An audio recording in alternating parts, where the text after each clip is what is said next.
You ask Tiger to solve. This deals with linear equations with one unknown. The final result is d equals 31/5. Let's solve it step by step. Group all constants on the right side of the equation. Subtract 4/5 from both sides. Group like terms. Combine the fractions. Combine the numerators. Reduce the zero numerator.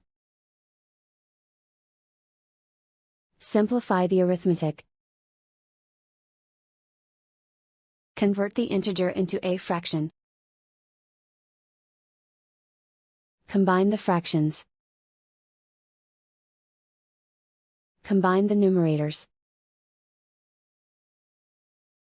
And so the final result is d equals 31/5.